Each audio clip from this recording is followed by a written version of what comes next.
Hi guys! Welcome back to my channel. Kumusta po kayong lahat? So ayun guys, maraming salamat po pala sa walang sawang pagsubaybay sa ating pong daily love, reading, and kung ikaw ay bago pa lang sa ating channel, mag-subscribe na po kayo, then i-click mo na rin yung ating notification bell para lagi kang updated sa ating mga bagong upload. And guys, sa mga interested pala sa ating private reading, nasa description box below, yung link ng Facebook ko yan, message lang kayo guys. Tignan natin kanino bang love reading itong masasagap natin ngayon.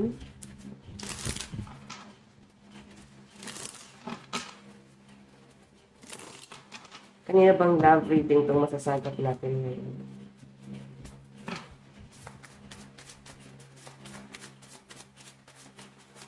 Meron tayong date. So, I think yung iba sa inyo, meron ka ng dinidate, meron ka ng ka-talking stage, or yung iba sa inyo, pwedeng, yun nga, ng mga nag-entertain ka na, okay? So, nag-enjoy ka siguro ng ganon, na marami kang nakakausap ngayon, and yung iba sa inyo, na pwedeng nililibang mo lang din yung sarili mo, kahit sabihin na natin na hindi naman love yung focus mo, so siguro nagiging libangan mo lang din talaga yung magkaroon ng kausap, yung kahit paano is parang nakaka-feel ka ng parang pag-aalaga sa ibang tao, no? Yung tipong simpleng pag-aalala. So, parang okay na sa inyo yon. Okay? So, yung iba sa inyo guys, pwedeng ayaw nyo ng parang title muna, or ayaw nyo muna guys ng ano ba sa tawag yon? Walang label, parang ganyan. So, masaya ka muna sa ganito. Libang-libang muna. Enjoy. So, tignan pa natin. Kanina tong love reading, spirit guide. Meeting someone new, dating, get back out there, plan, set a date. So, guys mukhang meron kang inimit. May plano kang i-date. Or pwedeng siya to gusto kang makita, gusto makipag-meet sa inyo. Meron tayong seduction. So, ayan guys, grabe to. Grabe yung attraction sa inyo itong taong to. Sobrang na-attract siya sa inyo. And yung pinapakita dyan, ayan, nalaglag yung card. Yung pinapakita rito, guys, parang sa unang meet, parang intense nung pagkikita yung dalawa. May intense ako nakakita rito. So, ingat kung di pa kayo ready sa ganyang intense na ganito. So, may nakikita kasi ako, guys, na parang same lang kayo nag-enjoy, pero sa gagawin mo na to, guys, sobrang na-attract sa inyo tong taong to. Okay, sa gagawin mo na yung parang nakukuha mo talaga yung loob na tong taong to. Okay? Tignan pa natin.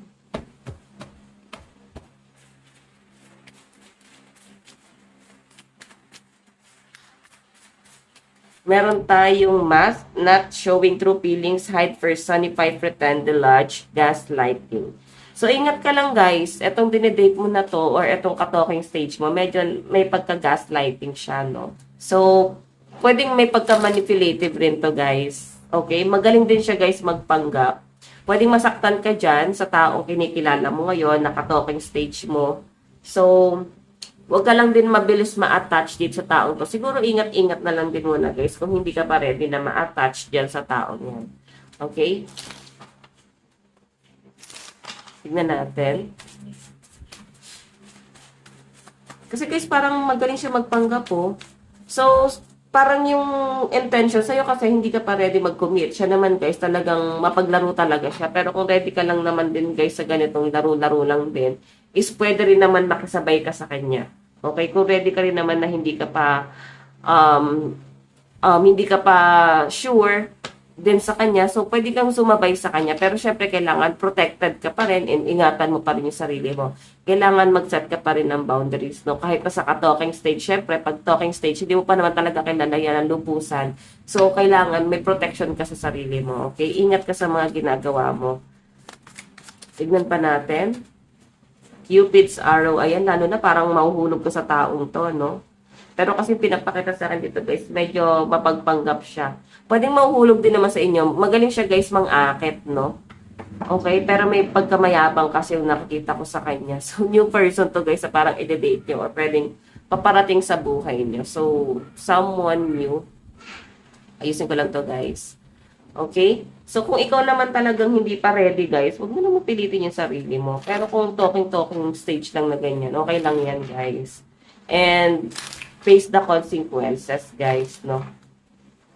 Okay, lalo na at parang mas play boy, mas play girl, etong taong kadil mo na to. Mas magaling siyang makipaglaro. Ikaw yung masasaktan dyan. Pag mas magaling na player sa'yo, no? Tignan pa natin additional message. Meron tayong, di ba? Four of Swords. So, pwede guys na ginagawa mo to kasi pwedeng sa frustration, dala na rin guys ng pagod sa mga ginagawa nyo araw-araw sa trabaho. And pwede rin guys pwede rin naman sa past relationship, pwede napagod ka sa person mo. And I think matagal ka ng single. Ayan, mga taon na rin, no? Napoprostrate ka na rin ng single, kaya parang gusto mo lang din talaga mag-entertain. Parang yun nga lang guys, yung mga ina-entertain mo is parang hindi ka pa sure talaga na pumasok sa commitment.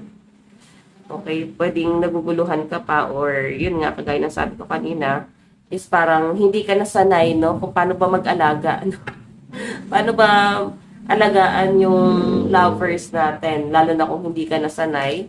Totoo yan guys, sinasabi nila, di ba? So, parang bago ka ng bago, ngayon wala ba nakapag-relasyon? Actually guys, pag taon na yung lumipas, like mga 2 to 3 years, 4 years, mga 2 taon nga lang guys na wala kang karelasyon, parang lalo na at nalibang ka na, masaya ka na ng single.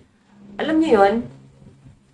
Parang ano na yan guys, mas nasasanay ka na ng ganon, then pag nagkaroon ka na ulit ng karelasyon, hindi ka nasanay, like, ayaw mo na ng demanding, ang OA na pag masyado nag-aalala sa inyo, pag masyadong clingy, sweet, parang, oh my God, parang ang weird, parang ganon, di ba? So, makaka-relate yan yung mga matagal ng single. Okay, so tignan natin. Meron tayong 2 of Wands. May nakikita ko may nag-aantay sa inyo rito, guys. May nag-aantay sa inyo rito, pwedeng someone na nasa malayo. Ayan, oh. Hindi na makapag-antay sa inyo tong taong to. Kasi may hawak siyang globe dyan. So, I think nasa malayo tong taong nag-aantay sa inyo. So, tignan pa natin. Meron tayong Queen of Cups. Okay. Queen of Cups. Yung pinapakita rito, guys, yung ano, parang ikaw, wala hindi mo ramdam din kung nag-aantay ba sa'yo itong taong to. Pero ramdam mo na parang mahal ka nitong taong to. So, may ibang person na involved dito na parang inaantay ka and ramdam mo na may pagmamahal siya. And ikaw naman guys, since hawak mo yung cups, magaan yung loob mo sa taong to. Yun nga lang guys, pwedeng clueless ka sa mga nangyayari. Hindi ka aware, no? Na ganyan pala. Mahal ka pala nitong taong to. So, meron tayong, oh my God, nag-offer na pala siya guys sa'yo ng cup of love, pero nag-alangan ka. Like, parang, niloloko mo ba ako? Parang ganyan. So, yun yung pinapakita sa akin dito, guys. Parang nawiwirduhan ka sa taong to. So, pinapakita niya sa inyo. And, ngayon, parang may mga panghihinayang ka na napunta na pala sa iba. Like, dapat hindi ka na pala nag-hesitate. Ngayon, parang may mga pagsisisi ka dito na dapat pala pinagbigyan mo tong taong to. So, pwede kasi, guys, na may karelasyon na rin to. Pero nag-aantay rin siya sa inyo. Like,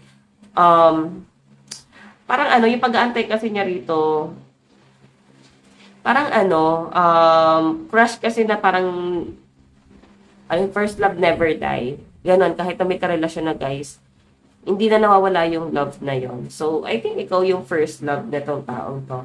So, titignan natin guys yung energy. Okay, energy ng person mo.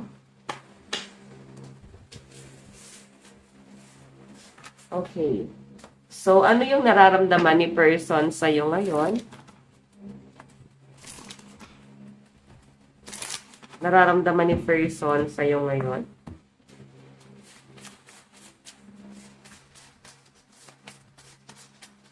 Meron tayong addiction, codependent, obsession, possession, controlling, has black, restraint. So, yun na nga guys, yung nararamdaman sa inyo ng person mo, may addiction. Mahal ka nito. Okay? Nagugustuhan ka nitong taong iniisip mo ngayon. Yun nga lang guys, medyo nagiging controlling talaga siya sa inyo. And, hindi niya mapigilan yung pagiging obsessed niya sa inyo. So, hindi ito yung person na dinedate mo ngayon, ka-talking stage mo ngayon. So, I think ito yung someone na nag-aantay pa rin sa inyo kahit na meron ng iba, no? Nandun pa rin yung parang frustration niya na gusto ka pa rin niya, guys, makita. Open pa rin siya, mahal ka pa rin niya. And I think dahil nga nasa conflict kayo, dumistansya ka sa taong to. Okay, pero nakikita ko, guys, mahal ka nitong taong to. Ano naman yung tingin niya sa inyo ngayon?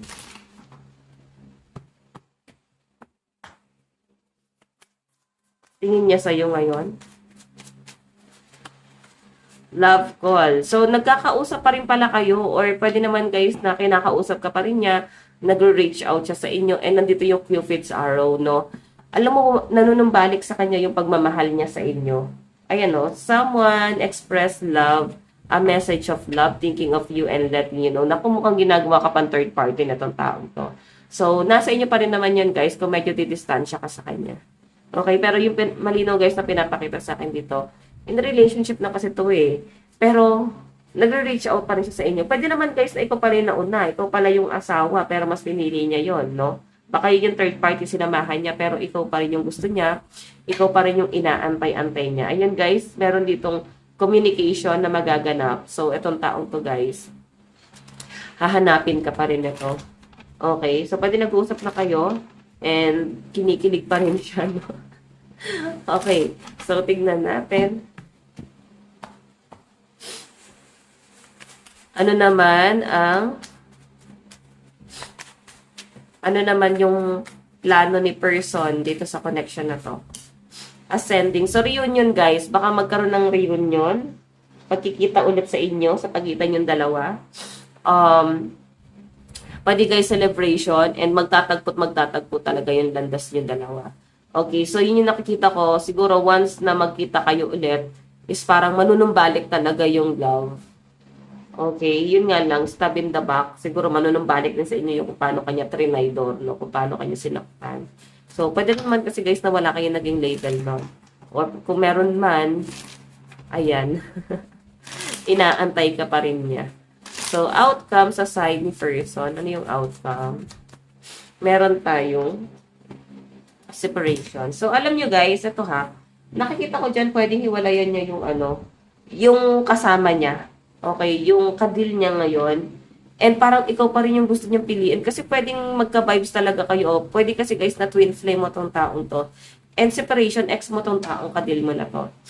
Okay? Medyo magulo lang siya mag-isip. Alam mo yung feeling na para siyang bola. Gusto niya pinagpapasa-pasa yung sarili niya. Okay? So, yes. Tignan natin. Zodiac sign sa side ni person. Okay, meron tayong Taurus, Capricorn, Leo, Sagittarius, Aries, and Virgo energy. Meron tayong Leo, Aries, Taurus, Gemini, Cancer, and Virgo. Meron tayong Taurus, Capricorn, Leo, Sagittarius, Libra, and Pisces energy. Sa side mo naman, nararamdaman mo kay person. Ano yung nararamdaman mo sa person mo? Nararamdaman mo sa person mo? Meron tayong the butterfly, relationship evolving to the next phase, healing the inner child growth. So, ikaw kasi, parang wake up. Kailangan mo na mag-mature. Parang ganon. Parang gusto mong sabihin sa person mo na mag-mature ka, grow up. Parang ganon. So, ikaw gusto mo ng pagbabago, no? Gusto mo ng assurance kung sakali. Kailangan niyo munang ayusin yung gulo niya. Ayaw mong pumasok sa ganitong klase ng relasyon na magulo, yung setup ninyo, lalo sa side niya, ang dami niyang, kalokohang pinagagawa sa sarili niya. So, yes, ikaw yung tipo ng tao na gusto mo mag-mature datong taong to. Gusto mo na may mabago sa kanya. Tignan natin.